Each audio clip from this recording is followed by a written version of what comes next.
ये ज़ब्र भी देखा है तारीख की नज़रों ने, लम्हों ने खता की थी, सदियों ने सजा पाई।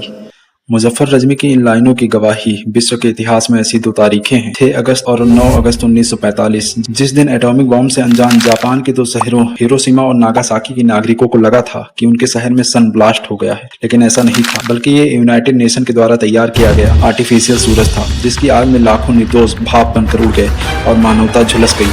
सेकेंड वर्ल्ड वार में लड़ रहे जापान के हिरोशिमा शहर के लिए 6 अगस्त 1945 की मॉर्निंग हर दिन की तरह एक साधारण सुबह थी। मौसम एकदम साफ था और आसमान एकदम नीला था। सभी लोग अपने काम पर जा रहे थे, बच्चे खेल रहे थे। तभी हिरोशिमा के लोगों को सुबह के लगभग 8 बजे खुले आसमान में अमेरिकन बोइंग B-29 एयरक्राफ्ट दिखा और उससे 15 मिनट बाद यानी 8:15 पर उनको आसमान से कुछ गिरता हुआ दिखाई देता है। यह कोई सामान्य चीज नहीं थी, बल्कि यूरेनियम से बना एक खतरनाक एटॉमिक बॉम्ब था, जिससे पूरी दुनिया अब तक अनजान थी। इसका नाम लिटिल बॉय था। 44 सेकंड से गिर रहा ये बॉम्ब जब हिरोशिमा शहर पर फटा तो उसके बाद इस शहर की तस्वीर ही बदल चुकी थी। इस एटॉमिक बॉम्ब के फटने से लगभग 4000 डिग्री सेल्सियस के टेम्परेचर से आसपास के हजारों लोग भाप बनकर उड़ गए। बाद में पता चला कि लगभग 80,000 या फिर उससे ज्यादा लोग मारे गए हैं और कई सारे लोग घायल हुए हैं। इन मरे हुए लोगों में अधिकांश सिविलियन लोग थे। 6 अगस्त के इस अटैक के बाद अमेरिका के द्वारा फिर से 9 अगस्त 1945 को जापान के नागासाकी शहर पर 11:01 पर 6.4 किलो का प्लूटोनियम 239 बम गिराया गया, जिसका नाम फैटमैन था। इन दोनों शहरों में एटॉमिक अटैक से लगभग 2 लाख लोग मारे गए और ये एटॉमिक अटैक आने वाली जनरेशंस के लिए दर्दनाक मेमोरीज छोड़ गई। हिरोशिमा और नागासाकी की ये घटनाएं सामान्य नहीं थी। अगर हम इतिहास उठाकर देखें तो इसके कई कारण पता चलते हैं। दोस्तों, इतिहास हमें कोई छूट नहीं देता। यदि किसी नेशन के द्वारा कोई डिसीजन लिया जाता है तो उसकी जनता उसके नतीजे से बच नहीं सकती। रियलिटी बहुत से धागों से मिलकर बुनी गई होती है और हिरोशिमा एंड नागासाकी की घटनाओं के पीछे भी ऐसे कई धागे हैं जिनके बारे में जानना बेहद जरूरी है। तो आइए डिटेल में समझते हैं कि जापान पर एटॉमिक अटैक आखिर क्यों किया गया और इसके पीछे क्या वजह थी कि इतिहास में इतने बड़ी घटना को अंजाम दिया गया। We have spent more than $2 billion on the greatest scientific gamble in history. It is an atomic bomb. It is a harnessing of the basic power of the universe. With this bomb, we have now added a new and revolutionary increase in destruction. That bomb has more power than 20,000 tons of TNT. We shall destroy their dams, their factories, and their communications. Let there be no mistake. We shall completely destroy Japan's power to make wealth. Now I am become death, the destroyer of worlds.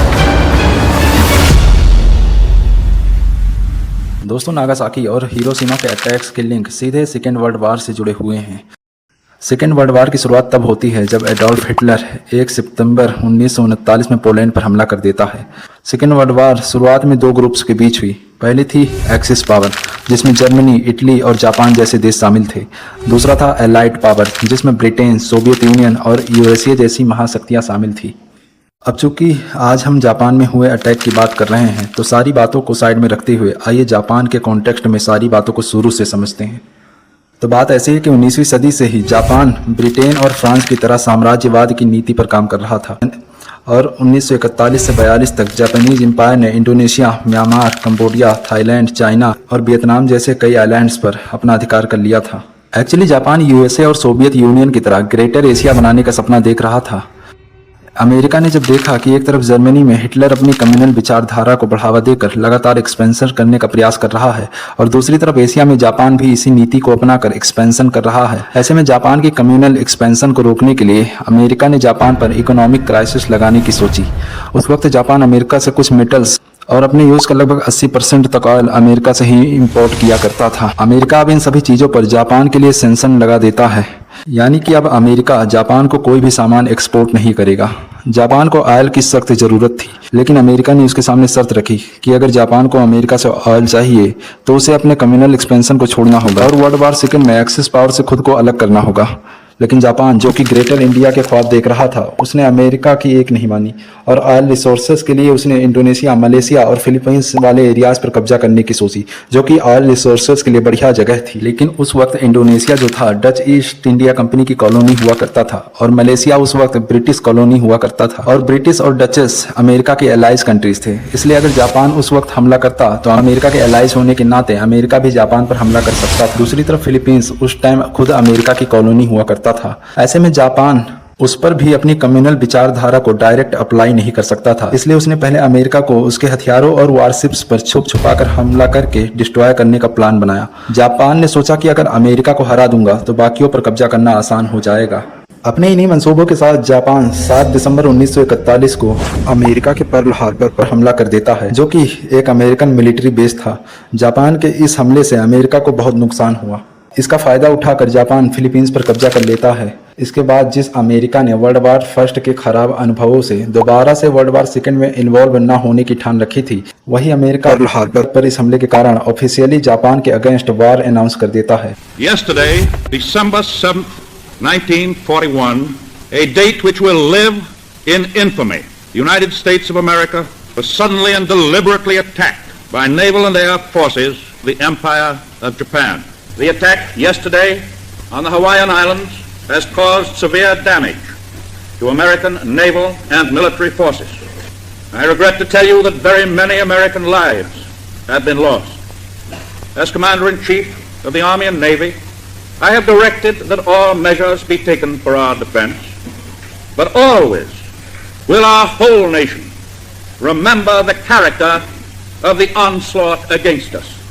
No matter how long it may take us to overcome this premeditated invasion, the American people in their righteous might will win through to absolute victory. I ask that the Congress declare that since the unprovoked and dastardly attack by Japan on Sunday, December 7th, 1941, a state of war has existed between the United States and the Japanese Empire. और America भी world war second में involve हो जाता है। इसके बाद Britain और China भी जापान के खिलाफ वार अनाउंस कर देते हैं और फिर उसके 3 दिन बाद जर्मनी और इटली भी यूएसए के खिलाफ वार अनाउंस कर देते हैं। और अब 1941 तक वर्ल्ड वार सेकेंड अपने उफान पर थी। इस वार में इटली 1943 में सरेंडर कर देता है और फिर 30 अप्रैल 1945 को हिटलर सुसाइड कर लेता है। इसी के साथ जर्मनी भी सरेंडर कर देता है। अब एक्सेस पावर में जापान ही बचा था जिसने अभी तक सरेंडर नहीं किया था और इसकी वजह थी जापानीज के लोगों में फासिज्म और अपने एम्परर के प्रति उसका समर्पण। दरअसल उस टाइम जापान के सम्राट थे हिरोहितो और जापानीज लोगों को बताया जा रहा था कि आपके सम्राट ही आपके भगवान हैं और जो सम्राट कहे वही सही है। यहाँ तक कि जापानीज लोगों को स्लीपर सेल की तरह यूज किया जाता था। अमेरिका और एलाइज कंट्रीज जहां ये आस लगाए बैठे थे कि जापान की इतनी बुरी हालत हो चुकी है और जापान अब सरेंडर करेगा या फिर जापानीज लोग अपने सम्राट के खिलाफ अब विद्रोह करेंगे, लेकिन जापानीज बराबर लड़े जा रहे थे इन्हीं कारणों की वजह से। अपनी आस को टूटते देख अमेरिका ने जापान के खिलाफ ऑपरेशन डाउनफॉल चलाने की सोची। इस ऑपरेशन के तहत अमेरिका जापान के साउथ में लोकेटेड एक आइलैंड ओकिनावा को कैप्चर करने के लिए अमेरिकन आर्मी को भेजता है। अमेरिका को इस बैटल में बहुत ही सरप्राइज हुआ। सभी जापानीज सैनिक अपनी आखिरी दम तक लड़ मरने को तैयार थे। फाइनल में बैटल ऑफ ओकिनावा को अमेरिकन जीत तो गए, लेकिन ये जीत अमेरिकन को बहुत कॉस्टली पड़ी। इस बैटल में अमेरिका के 12,000 से भी ज्यादा सोल्जर्स मारे गए और 50,000 से ज्यादा सोल्जर्स घायल हो गए थे। वहीं दूसरी तरफ लगभग 1,10,000 जापानीज सोल्जर्स मारे गए। इस सब के अलावा लगभग 1 लाख सिविलियन जो इस आइलैंड पर रहते थे वो मारे गए। इस बैटल के बाद अमेरिका को समझ आ चुका था कि ये स्ट्रेटेजी ऑपरेशन डाउनफॉल को सक्सेस नहीं दिला सकती और ऐसे चलते रहा तो उनके बहुत सारे सोल्जर्स मारे जाएंगे। इसी बीच 12 अप्रैल 1945 को American president Franklin D Roosevelt की डेथ हो जाती है और अमेरिका के नए प्रेसिडेंट बनते हैं हैरी एस ट्रूमैन। अब हैरी एस ट्रूमैन जापानीज के साथ वार खत्म करने के लिए कुछ सोल्यूशन ही ढूंढ रहे थे कि उन्हें एक टॉप सीक्रेट मिलिट्री प्रोजेक्ट के बारे में पता चलता है, द मैनहट्टन प्रोजेक्ट। इस प्रोजेक्ट में दुनिया भर के साइंटिस्ट एक खुफिया तरीके से दुनिया का पहला एटॉमिक बॉम्ब बनाने का काम कर रहे थे।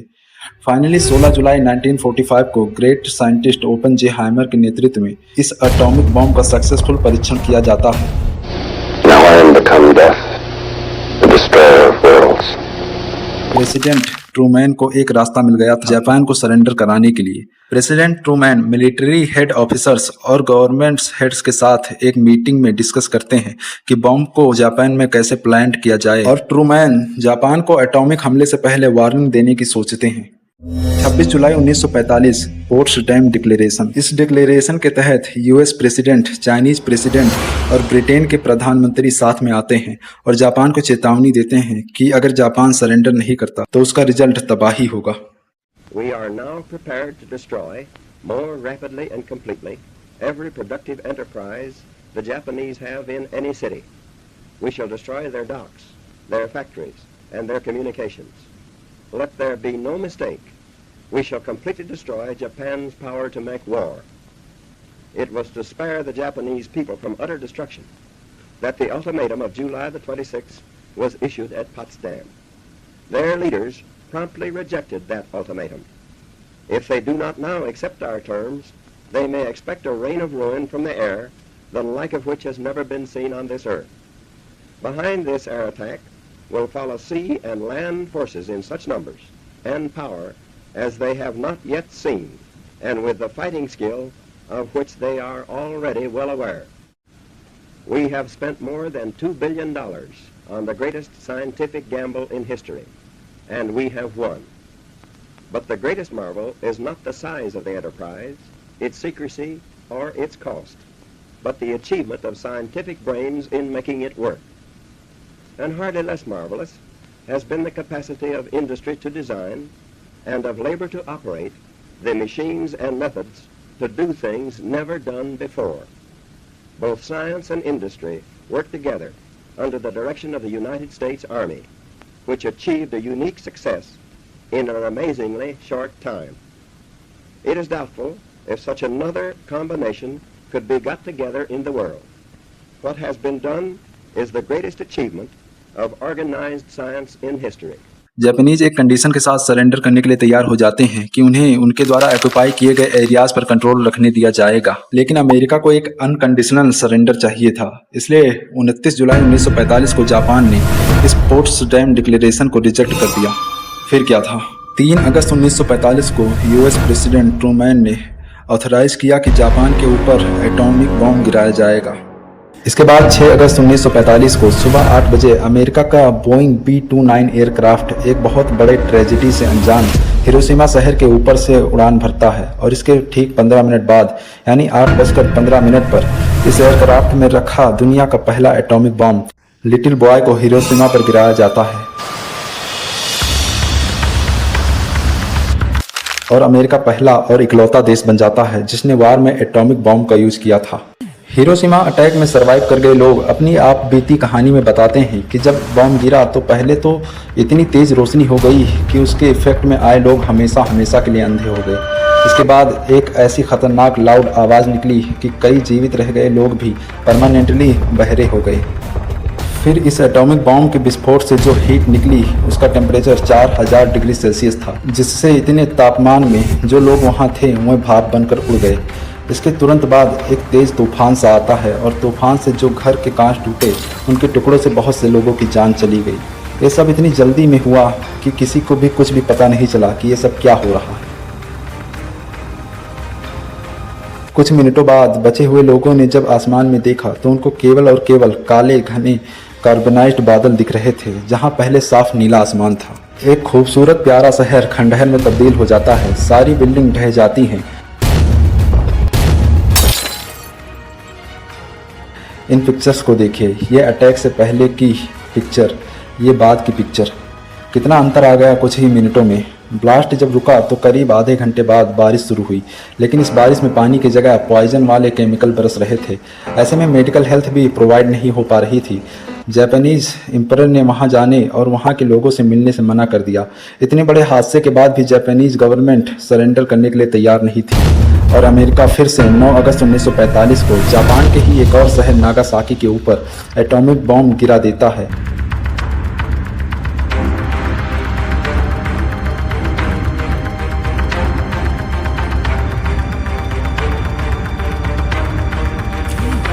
ये एटॉमिक बॉम्ब सुबह 11 बजे बोइंग एयरक्राफ्ट के द्वारा ही गिराया जाता है।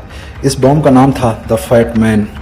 ये बॉम्ब प्लूटोनियम 239 को यूज़ करके बनाया गया होता है और ये पहले से भी ज़्यादा पावरफुल था। इस बॉम्ब के फटते ही तुरंत 40,000 से भी ज़्यादा लोग मारे जाते हैं। हालांकि इस बार पहले से कम नुकसान होता है क्योंकि पहले गिरे बॉम्ब से पूरे देश में अवेयरनेस पहुंच गई थी और वह आसपास की दूर जगहों पर चले गए थे। दूसरी वजह यह थी कि आसपास पहाड़ी इलाके होने की वजह से रेडिएशन दूर तक नहीं फैला और काफ़ी लोग इससे बच पाए। इन दोनों अटैक्स में करीब 2 लाख से भी ज़्यादा लोग मारे गए, जिसमें अधिकांश सिविलियन थे। हालांकि इन दोनों हमलों के बाद आज जब हम जापान के हिरोशिमा और नागासाकी शहर को देखते हैं तो ऐसा लगता है कि यहाँ कभी परमाणु हमले हुए ही नहीं थे। दोस्तों, इन अटैक्स के बाद जापान अब सरेंडर करने को तैयार हो गया और फाइनली वर्ल्ड वार सेकेंड का अंत हो गया। Received this afternoon a message from the Japanese government in reply to the message forwarded to that government by the Secretary of State on August 11th. I deem this reply a full acceptance of the Potsdam Declaration, which specifies the unconditional surrender of Japan. In the reply, there is no qualification. Arrangements are now being made for the formal signing of the surrender terms at the earliest possible moment. General Douglas MacArthur has been appointed the Supreme Allied Commander to receive the Japanese surrender. Great Britain, Russia, and China will be represented by high-ranking officers. Meantime, the Allied armed forces have been ordered to suspend offensive action. The proclamation of VJ Day must await upon the formal signing of the surrender terms by Japan. तो दोस्तों, ये थी Hiroshima और Nagasaki पर atomic attack की पूरी कहानी। आपको ये जानकारी कैसी लगी कमेंट करके बताइए, और जानकारी पसंद आई हो तो वीडियो को लाइक और शेयर करें और चैनल को सब्सक्राइब कर लें। मिलते हैं नेक्स्ट वीडियो में नेक्स्ट टॉपिक के साथ।